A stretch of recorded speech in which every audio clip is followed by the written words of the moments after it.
ஏழ நாட்டு சனி, காலை சரியா அலம்பாத நளனை வந்து பிடிச்சு கலியும் சனியுமா அப்படி இல்ல பத்னியை கண்டு வெறுக்க முடியா பண்ணி தமயந்தி சொல்லிவிட்டாள், என் பிரபுக்கு என்கிட்ட வெறுப்பு வராது, யாரோ பண்ணிருக்கான், என் பிரபு என்கிட்ட அப்படியும் வரும்படியா பண்ணின பாவியினுடைய ஹிருதயம் என் வயரை எரியறதுக்கு காட்டிலும் 1000 மடங்கு எரியணும்னு சபிச்சு விட்டாள். அவன் கலிபுருஷன் நடுங்கி போட்டான், தவிச்சு போட்டான். அவன் அவள் சாப்பம் என்ன பாதிக்கிறதே, நீ வந்து அந்த சாபத்துக்கு விமோசனம் பண்ணி வைக்கணும்னு கெஞ்சறான். காலகட்டத்தில் வந்து கெஞ்ச போறான். அப்புறம் அப்படி சபிச்சு சுமங்கலி சபிச்சா அது வந்து விடுமோ, அதை ஒருத்தர் மாற்ற முடியாதான். ஸ்திரீ சாபம் ரொம்ப பாதிக்கும் விட்டாள். அப்ப என்ன பண்ணினா, இதான் உங்க பிறந்தாத்துக்கு போற பாதைன்னு சொன்னான். என்னத்துக்கு இப்படி அம்மா திருப்பி திருப்பி எங்க பிறந்தாத்துக்கு போற பாதையை சொல்றீங்களே, என்னை கத்திரிச்சு விட்டுணும்னு நினைக்கிறீங்களா, என்ன தனியா அனுப்புறதுக்காக இப்படி பேசுறீங்களா?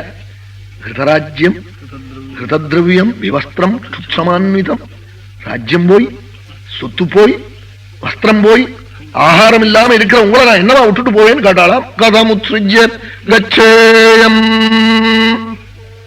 என்னமா விட்டுட்டு போவேன் இந்த விஜனமான வனத்திலேன்னு கேட்டாலாம். ஹிருதராஜ்யம் ஹிருதத்ரவ்யம் விவஸ்திரம் சுத்சமான்விதம், நான் விடுவேனா, என்னமா இப்ப விடுவேன்னு கேட்டாள். இல்ல நான் விடுறதுக்காக சொல்லலேன்னா, இல்ல நீங்க அதுக்காக நான் சொல்றேன், திரும்ப திரும்ப பந்தா சமுபதிஷ்யத்தை திரும்ப திரும்ப சொல்றேன், பூயஸ்கி என்னதுக்காக சொல்றேன் அடிக்கடி சொன்னார். அப்படி ஒண்ணு பண்ணுங்க, போகணும் பிறந்தாத்துக்கு என்ன அனுப்பணும்னு எண்ணம் இருந்தா 2 பேரும் சேர்ந்து போவோம். எங்க அப்பா உங்களை பிள்ளையா நினைச்சு தன் சேர எழுதி உங்களுக்கு உங்க மேல வச்சு விடுவாள், கை விட்டு விட மாட்டாள். சகிதாவேவ கச்சாவா விதர்பான்யதி மன்யதே விதர்பராஜஸ்தத்ர த்வாம் பூஜயிஷ்யதி மானதா. எங்க அப்பா அங்க இது மாதிரி ராஜ்யம் போன உங்களுக்கு பாதி ராஜ்யத்தை உங்க பேர எழுதி வைப்பாள், நிச்சயம். சகிதாவேவ கச்சாவா போம் நாளாம். அப்பதான் அழுதானாம் நளன். ஹிந்தி உங்க வாத்து கல்யாணத்துக்கு நான் ஒன்னு அழிச்சுன்னு போனேனே, அவாத்துல ஒரு கல்யாணம் வந்துதான் வேட்டாத்துல. அப்ப தன் பத்னியும் குழந்தைகளையும் அழிச்சுன்னு போனானா. முன்னாடி 10,000 சைன்யம், பின்னாடி 10,000 சைன்யம், முன்னாடி 1000 தேரு, பின்னாடி 1000 தேரு, நடுப்புற ராஜரசம். தமயந்தி குழந்தைகளோட போற போது தமயந்தி சொன்னாலாம், ஒரு ராஜா இப்படி வந்தது இல்லைன்னு எங்க அம்மா அப்பா எல்லாம் ஆச்சரியப்படுறாள்னு சொன்னாலாம். அன்னைக்கு சொன்னையே, இன்னைக்கு கௌபீரத்தோட நான் போவேனா அந்த ஆத்துக்கு வாட்டாத்துக்கு போவேனா, வாட்டாத்துக்கு போனா பெருமை கிடைக்குமா, ஆமா கண்ணுட்டியை வெய்கிற போது போகணும் இந்த பயில வெய்யவள்னு அவன் அங்க இருக்கிறவாள். அதனால நான் அப்படி போவேனா மாட்டேன்னு விட்டாள். அப்படி போகமாட்டேன்னு விட்டாளாம். கதம் சமிருத்தோகத்வாம்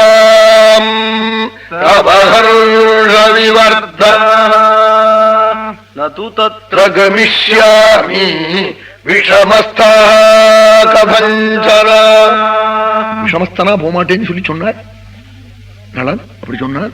அப்படியானா என்ன தனியா விட்டுடாதீங்க, நான் தாங்க மாட்டேன்னு சொன்னாள். நை பாரியாசமம் கிஞ்சிது நரஸ்யார்த்தஸ்ய பேஷஜம், மனக்கவலை வந்தவனுக்கு மனைவிக்கு ஈடான மருந்துண்டா, என்ன விட்டுடாதீங்கன்னு சொன்னாள். விடல அம்மா பயப்படாதேன்னு சொன்னார்.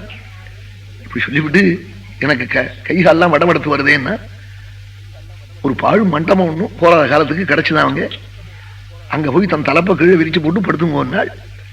அவன் படுத்துக்கின்றான், தூங்குறா போல இருந்தான், தூங்கிவிட்டான்னு நினைச்சுட்டு இவளும் படுத்துன்னு தூங்கி போயிட்டாள். அவன் தூங்கல, இவ தூங்கி போயிட்டாள். உடனே எழுந்திருந்தான், உள்ள மேல கையை வச்சுட்டு இருக்காள், தன்னை விட்டுட்டு போடுவான்னு பயந்துக்கிண்டு கையை எடுத்து அண்ணன் வச்சுவிட்டு எழுந்திருந்து பார்த்தான். சித்தும் புத்தும் பார்த்த உடனே விகோஷமாய் உரை இல்லாத ஒரு கத்தி ஒண்ணு கடந்துதான், கூர்மையான கத்தி.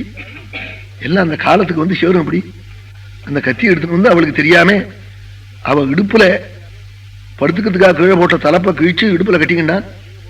விட்டுட்டு 8 மைல் ஓடி போயிட்டான். அவளை விட்டுட்டு போயிடணும்னே.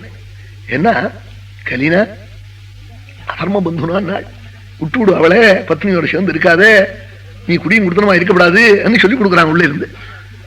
அப்பா பேச்ச கேட்காதுன்னு சில பாய் சொல்லி கொடுப்போம் பாருங்க பிள்ளைக்கு. அது மாதிரி சொல்லி கொடுத்து அவனை கட்டி கொண்டு போனான். உடனே அவள்கிட்ட வச்ச அன்பு இருக்கு, அது என்ன பண்றதா 10 மைல் போனதுக்கு அப்புறம் ஆஹா கல்யாணம் பண்ண பத்னியை விடலாமான்னு திரும்பி ஓடி வரானா. ஓடி வரபோது வந்து பார்த்தானாம், தூங்கிட்டு இருந்தாலாம், நம்பி தூங்குறாளாம். அப்பதான் கத்தினான் நாள் வியாச பாரதத்திலே. என்ன கத்தினான் நாள்,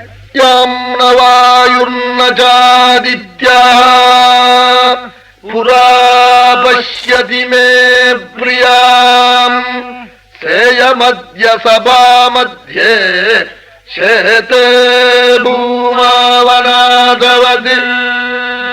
எந்த என் பத்னியை ராஜ்யத்தில் இருக்கும் பொழுது வாயு கண்டதில்லையோ, சூரியன் கண்டதில்லையோ, அப்படிப்பட்ட தமயந்தி அனாதையா தூங்குறாளே நடுக்காட்டுல பாழ் மண்டபத்துல.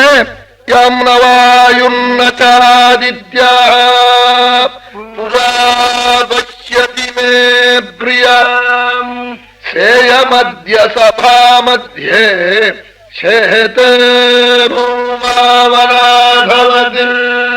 அனாதையா தூங்குறாளேன்னு அழுதி அப்ப கதறினானாம் தேவதைகளை பார்த்து. என்ன சொன்னான்? நாளாதித்யாவசவோ ருத்ரா அஸ்வினௌ சமருத்கணௌ ரட்சந்து த்வாம் மகாபாகே. பாதசாதித்யாள், அஷ்டவசுக்கள், ஏகாதசி ருத்ராள், சப்த மருத்துக்கள், அஸ்வினி தேவர்கள், அம்மா உன்னை ரட்சிக்கணும், உன்னை தர்மம் உங்ககிட்ட இருக்கு, கைவிடாதுன்னு ஆளா. தர்மம் உன்னை காவ காக்குறது, கைவிடாது, நான் விட்டுட்டேன் உன்னை நீ சொல்லிட்டு பரவிட்டு ஓடி போயிட்டானாம். 20-25 மைல் ஓடி போயிட்டான். ரெண்டும் கண்ணீருமா இருந்திருந்து பாக்குறா, காணும். என்ன கத்தினான் வியாசர்? புண்ணியஸ்லோகேதி ஜாசங்கிறது. புண்ணியஸ்லோகா புண்ணியஸ்லோகான்னு கத்தினாளா. உங்க பேர் சொன்னா குறை நீங்குமே கத்தினாலாம் தமயந்தி. கத்தி 10 திக்கிலையும் கத்தி இருக்கிறான்னு தெரியாம எங்கேயோ 4 நாள் 3 நாள் அலைஞ்சி சேதி தேசம் போய் அங்க போய் ஒரு வீட்டுல ஒரு அரமனையில் போய் வேலை செஞ்சு, நான் வேலை செய்ய முடியாத ஸ்திரீயா வந்திருக்கேன்னு சொல்லிக்கிட்டு தன்னை இன்னார்னு சொல்லிக்காம அறப்புடவே பாதிப்புடவையோட தீனையாய் ஆகாரம் இல்லாம அந்த ஆத்திர செய்ய வேண்டிய வேலை முழுக்க செய்யறது, சாப்பிட்டா போல சந்தோஷமா காட்டுறது, உடம்பு கீழே தள்ளுறது, வேலை செய்ய முடியலேன்னு சொல்லலையாம். என்ன பிறர் வீட்டுல வந்திருக்கும், செஞ்சு ஆகணும் என்று அப்படி செஞ்சாலாம்.